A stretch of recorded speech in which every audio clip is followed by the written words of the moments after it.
¿cómo lidiar con los pentecostales de solo Jesús que niegan la Trinidad en su concepto de la humanidad de Cristo? Yo creo que el texto que Luis citó de 2 de Juan 7 es tan clave en estos asuntos porque Juan está tratando exactamente este tema de los engañadores que profesan ser cristianos pero no lo son y que ni siquiera podemos darles una bienvenida, no debemos apoyar su obra. Porque la frase como Juan lo pone, de que para ser salvo, para ser un evangélico, uno necesita confesar que Jesucristo ha venido en carne, esa frase engloba tanto la deidad como la humanidad de Cristo. Obviamente cuando dice que ha venido en carne, pues ahí tenemos la completa humanidad de Cristo. Entonces, si alguien niega la Trinidad, obviamente no puede abrazar la completa humanidad de Jesucristo. Cuando Jesucristo está ahí en el huerto orando a su Padre, ellos tienen que, el término teológico es sabelianismo, de que ellos tienen que negar la completa humanidad de Cristo, porque ¿con quién está hablando Jesús? Si Jesús es Padre, Hijo, Espíritu. Entonces dicen que es la humanidad de Cristo que está hablando con su deidad, y entonces no tenemos una sola persona con dos naturalezas. Pero regresando al 2 de Juan, tenemos la otra parte que dice que Jesucristo ha venido. ¿Tú has venido a este mundo? No, nosotros empezamos nuestra existencia acá. Jesucristo es la única persona en la historia del mundo que ha venido al mundo. Esto argumenta, habla de su preexistencia como Dios.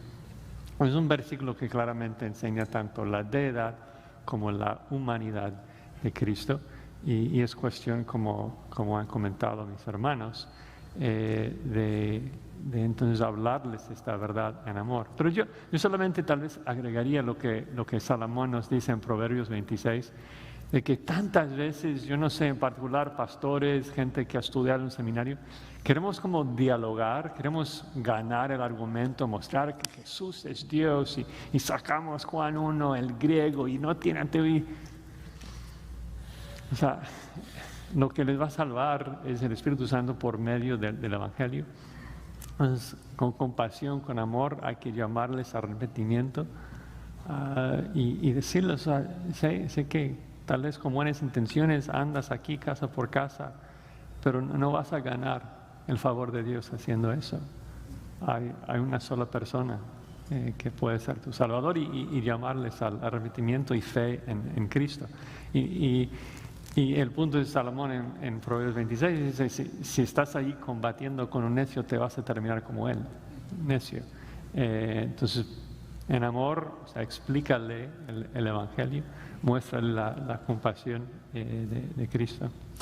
Yo creo que hay una diferencia enorme entre tratar de ganar el argumento y tratar de ganar el alma. Yo creo que muchas veces estamos tratando de ganar el argumento en vez de tratar de ganar el alma por medio de la exposición de la verdad. Pero en el caso de aquellos que niegan la humanidad de Cristo, que creo tenía que ver con eso la pregunta, yo creo que ¿qué es lo que necesitan entender? Es la necesidad de que el Hijo de Dios, la segunda persona de la Trinidad, se hiciera hombre para que viniera a representarnos y poderle explicar entonces la necesidad de cumplir la ley a la perfección, de que el que muriera en mi lugar pudiera ser completamente sin pecado, pero tenía que ser hombre, porque es a mí que me está sustituyendo en la cruz, es a mí que me está representando en la cruz, es mi culpa que está cargando. Y por tanto, si ellos pudieran entender la obligatoriedad de la humanidad de Cristo para venir a representarnos a nosotros, el Dios hecho hombre, quizás eso le ayude a entender por qué Cristo tenía que ser verdadero Dios y verdadero hombre, 100% Dios, 100% hombre. Quizás es esa doctrina la que ellos necesitan.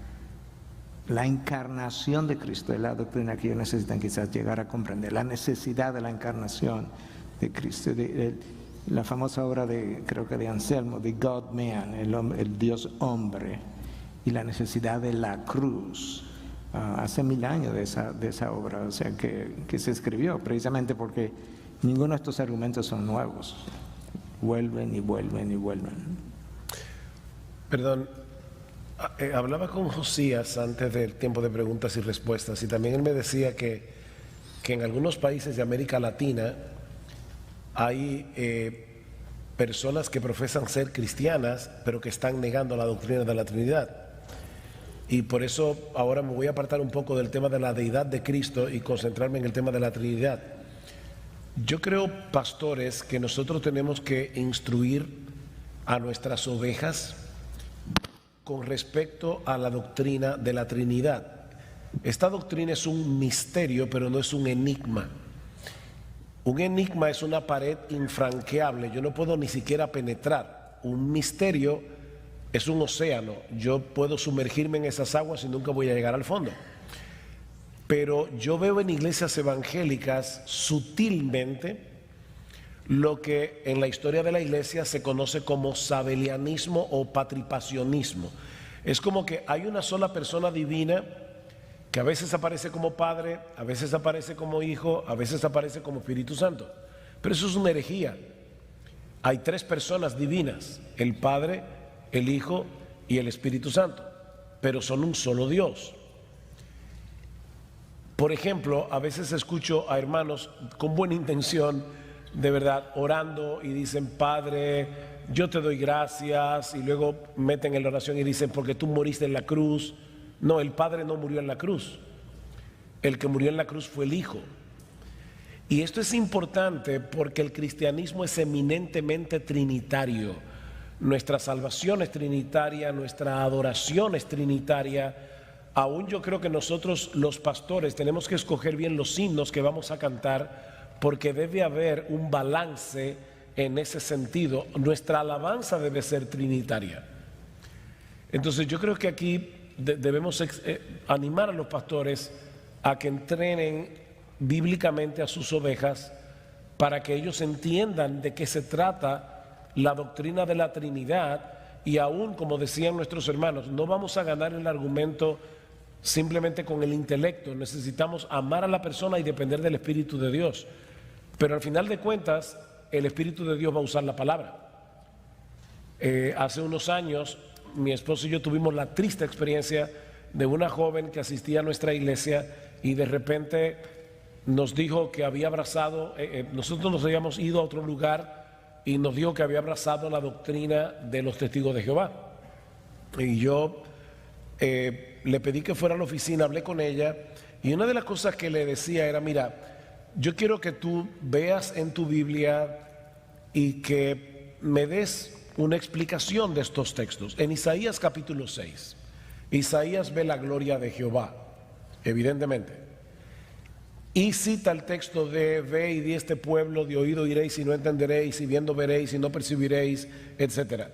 Pero luego nosotros llegamos al capítulo 12 del Evangelio de Juan, y Juan nos dice que los judíos no creían en él tal como lo profetizó Isaías. Él ha cegado sus ojos y endureció su corazón para que no vean, etcétera. Está citando Isaías 6. Y luego dice: esto dijo Isaías porque vio su gloria. ¿De quién? La de Jesús. O sea, Juan, inspirado por el Espíritu Santo, está diciendo que lo que Isaías vio fue la gloria de Jesús. Pero luego al final del capítulo 28 de Hechos, dice que el apóstol Pablo le cita el texto de Isaías a estos judíos en Roma que no creían en el Evangelio, y Pablo les dice: bien habló el Espíritu Santo a vuestros padres por medio de Isaías el profeta, y le cita Isaías 6. Así que según Juan 12, ahí estaba la gloria de Cristo. Según Hechos 28, fue el Espíritu Santo el que habló. Entonces, ¿quién es el Jehová de los ejércitos que aparece en Isaías 6 y que dice: a quién enviaré, singular, y quién irá por nosotros? Las tres personas de la Trinidad. Y fue impresionante porque ella vio los textos y me dijo: no tengo respuesta para eso, pero aún así yo no puedo creer en la Trinidad. Entonces ya aquí tenemos un problema porque tú estás citando la Escritura, estás mostrando la Escritura y no está haciendo ningún impacto. Nosotros comenzamos a orar por ella y sorprendentemente 6 meses después le dio un derrame fulminante y murió. Y fue una historia que nos marcó porque nosotros le teníamos aprecio a esta joven. Y no estoy diciendo fue un castigo divino, yo no estoy entrando en ese tema, no estoy interpretando la providencia. Estoy simplemente diciendo, hay argumentos en la Biblia de más, pero debemos compartirlos en amor y depender del Espíritu de Dios, porque los argumentos por sí solos, no importa cuán buenos sean, porque yo encuentro este argumento muy poderoso, no van a convencer a nadie. Por sí solos no.